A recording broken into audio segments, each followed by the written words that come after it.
many times can this family make the same mistake? I am the son Paying the consequences each time. of nothing in particular.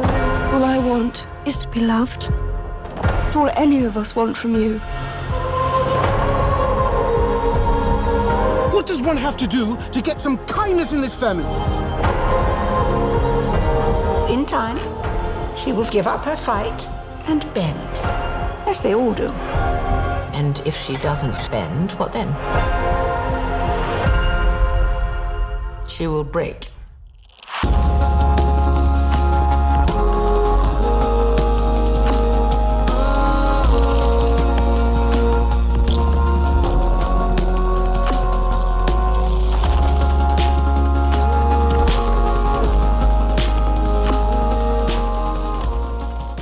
Hello and welcome back to the Movie Buffer. Tonight we will be reviewing and analyzing The Crown Season 4 and what I call Diana's Demise. The fourth season covers the time period between 1977 and 1990. Margaret Thatcher has become the Prime Minister, and it is really interesting and is the best story about her that I have ever seen. I watched Iron Lady and was actually bored. Maybe I'll watch it again, but I'm not going to be talking about that piece of the season. I will say that the part where Margaret Thatcher would not bend on ending apartheid in South Africa because she felt that would have lost money to the United Kingdom kind of pissed me off. I mean, aren't you human, Iron Lady? I didn't know that about her years as Prime Minister, and it made me rethink her. But if you want to know more about that piece, please watch the season. It is quite interesting. However, nobody tuned into the season to learn about the Iron Lady. We tuned in to learn about another lady, Lady Diana Spencer, the mother of Prince William and Prince Harry. In this season, we see the wedding of Prince Charles and Lady Diana Spencer, albeit briefly. If you want to watch the entire wedding, I left a link in the bottom I found on YouTube. Enjoy. But what this season focuses in on is the meeting and ultimate complete disaster of a marriage they had. I didn't realize how messed up this all was until I watched this. And again, this is a fictional telling or parafictional telling of a true event, so we have to take it with a grain of salt. I had an inkling about some of the things that they portrayed in this season, but geez. Diana Frances Spencer, born July 1961, married Prince Charles in July of 1981 at age 20. He was 32 years old. They were married for 15 heartbreaking years, and in 1996, they were divorced. Almost a year to the day of the divorce being final, she was dead. She died tragically in a very publicized and conspiracy-ridden car accident on August 31st, 1997. She was only 36 years old. The moment of the beginning of Diana's demise came when she met Prince Charles. She was about 17 or younger, and he was courting her sister. Apparently it didn't work out with the sis. Before they meet, Diana was already smitten with him, the puppy dog infatuation of a teenager. Americans had Rob Lowe and Michael Jackson, and the young Londoners have the royal family. Yes, even big-eared, weird-nosed guy like Charles has groupies. It's good to be the king.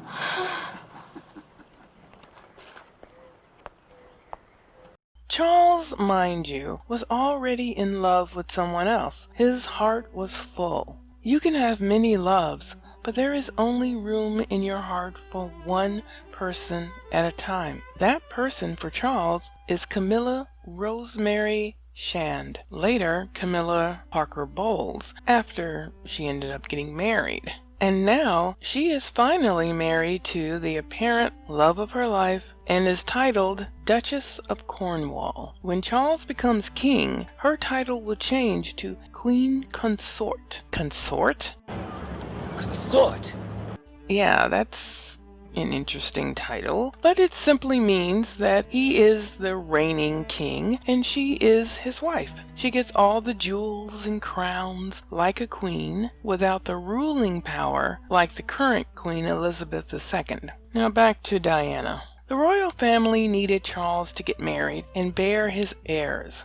They would not allow him to marry Camilla, who was already married at the time, and even if she got divorced, they still wouldn't allow it, at least not then. So they said go out and find a suitable woman to marry, and he thought of the shy little girl he had met a few years before and started courting her. Meanwhile, he was very much sleeping with Camilla. Charles gave no love to Diana. He only played the part so she would say yes, and of course, when he asked, she did say yes, and they were married.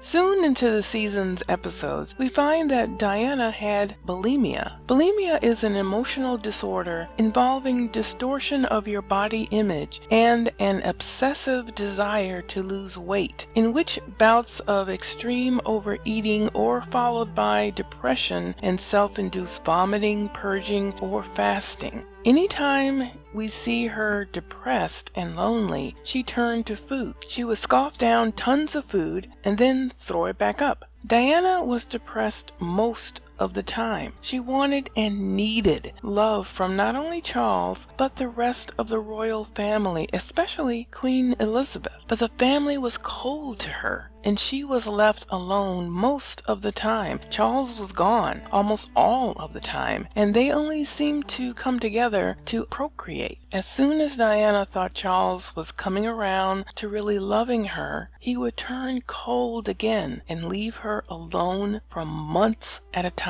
This was truly sad. This entire season was truly sad. Thank God for Margaret Thatcher. We can hate her in between the sadness of Diana. In this season, I just really felt for her. I felt for her as a woman, as a mother feels for a young girl, as a human being for another. Why did they treat her that way? But that's the way it's always been. And why did he do that? But again, that's the way it's always been. They're supposed to marry certain types of people. Camilla was not that person. It's just horrible and sad. I feel for her even now that she's gone.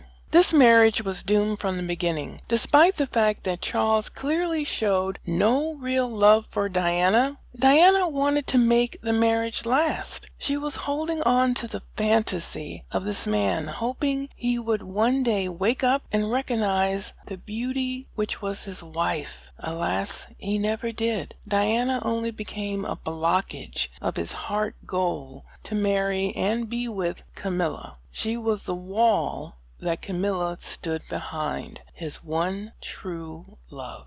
Camilla. Why would I care about her? Because I care about her!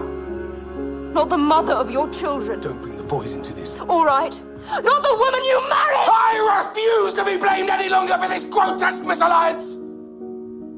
They know that you betray your wife and make no attempt to hide it. If you have a complaint about not being loved or appreciated in this marriage, I suggest you take it up with the people who arranged it. In the end, they did separate and divorce. Diana spiraled downward so far into the abyss, not even the undying love for her sons could stop it. When you watch this season, you see the horrible demise of a beautiful soul. The only misfortune she ever made in life, in my opinion, was to fall in love with a man who never loved her, to fall in love with a fantasy. I'm sure a few of you can understand this fate. I know I can. I give this season 4 stars. 4 stars because it really goes into the life of Diana. It brings out things that I didn't even realize, even though I am definitely a follower of the royal family. I don't know why, but I am. But I took away a star only because it was really sad. It was so sad. They never showed really any good parts of Diana. I know there had to be some lively parts with friends and different things like that, but they didn't really show that. They just showed how sad she was. And also the interaction between Margaret Thatcher and the Queen, which I thought was very good and very interesting. I thought it kind of took away from the Diana story, and I actually wish that they had spent more time and more in depth about the Diana story, showing maybe more of her and her life, because it's Diana. We want to know more about her even now. And I really hope that you guys go and watch the movie The Queen. The Queen, which I believe it's on Netflix right now, it tells about the story between the time that Diana actually died and then what happens after that regarding Queen Elizabeth and the family. I think it's a very interesting movie. It's very good, and please check it out. So that's my take on season 4. I love The Crown. If you haven't watched it like from the beginning, if this is your first time coming in and saying, I want to watch this season because I know this season's going to be about Diana, go back to the first season and watch it all the way through. It's really interesting. It's a great piece, great acting, great actors. They chose the right people. I'm wondering, as we all are they going to do anything regarding Meghan Markle? That would be really interesting. I'm really interested to see if they do a season 5 or maybe 6 that deals with Meghan Markle and that whole thing. I think we are really hanging in, waiting to see if they do that as well, because that would be very fascinating. Thank you all for watching. Please like and subscribe and get the conversation going. What do you think about this depiction of Diana? Do you feel that Diana was treated horribly by the royal family? How do you feel about the royal family? Has their time come and gone? Let me know your thoughts in the comments below. Peace, 2 fingers.